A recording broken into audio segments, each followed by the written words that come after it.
So we all wish we had a crystal ball to look into the future and project it. It would make life so much more simpler, but unfortunately we don't. And so we have to fall back on tried and tested financial tools to help project the future. So some of the tools that we use are your quarterly budget, which basically breaks down into your annual budget into quarters. And then you have your program-based budget, which looks at how your different programs are performing for that year. And then you have a scenario planner as well.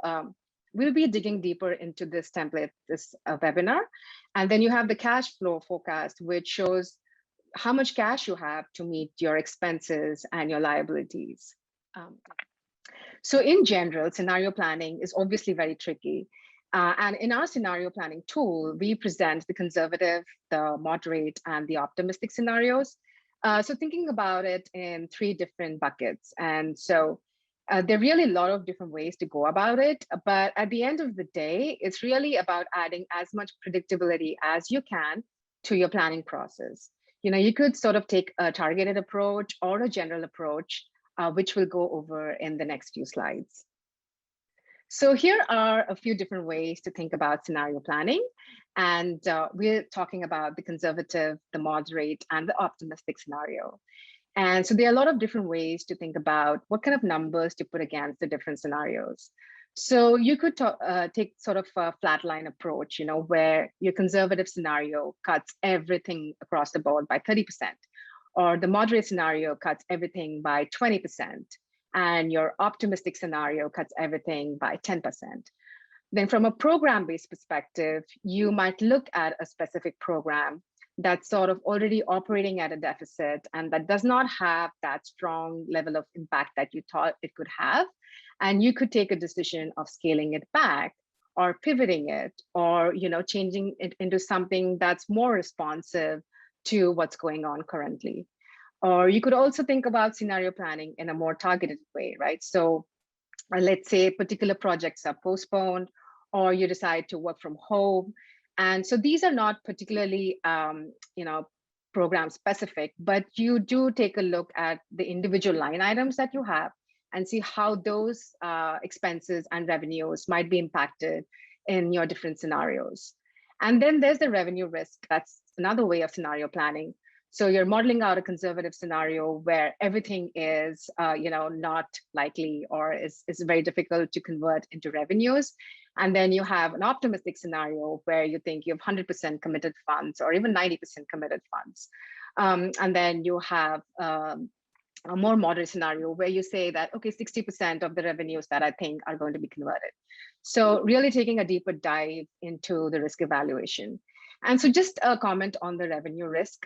So we took examples of 100%, 75%, and 25%, but really those are just our ways of calculation. And so you could kind of tweak it to your organization and to what you think is the risk that you have for your organization. And so at the end of the day, it's really going to be a blend of everything. So depending on how much time you have, the financial infrastructure you have, you can map out these different scenarios for your planning processes. So here's our scenario planning tool. And this is one of the tabs for modeling the conservative version. So now you see the assumptions all the way on the right-hand side in the orange cells. So that's where you put down your thoughts, your narratives as to what you think is going to happen in this particular scenario. And then you make a note because it's easy to go back and see where your numbers are coming from. And as against all these assumptions and your thoughts, you put down your numbers for the different line items, right? So you are putting down what you expect to be your income for program A, for program B, and for your fundraising, management, and general and administration expenses. So now once you put down your numbers, what I see over here is that this organization in this scenario has a deficit of $10,000. Now, assuming I'm the executive director of this organization, I'm just a little nervous about this number. I'd like to do the other moderate and optimistic scenarios to see what I could end up with. So let's go to the next slide where we'll go through the more moderate set of assumptions and numbers. So in this scenario, the revenue is looking a little more stronger than the conservative scenario.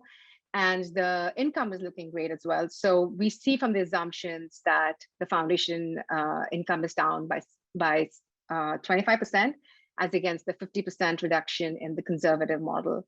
And we put in our expenses as well, and we see that the programs are operating at a surplus, and we actually get a net income of 14,000. And so we are kind of in a happy position, but not very happy as well. So let's go to the optimistic scenario before we decide on what scenario to go with. So let's go with the next slide, please. So here's the $980,000 number that we looked at in our revenue risk section. And this is optimistically thinking that all of the revenues that we thought was going to come in minus a 10% discount factor is what we're going to earn for this year. And all the programs are operating at a surplus, and it might change with cost allocations at the end, but still we are having a net income of about $31,000. So we've gone through the whole process. We put in our assumptions, we modeled out the different scenarios, and here we're seeing the net income.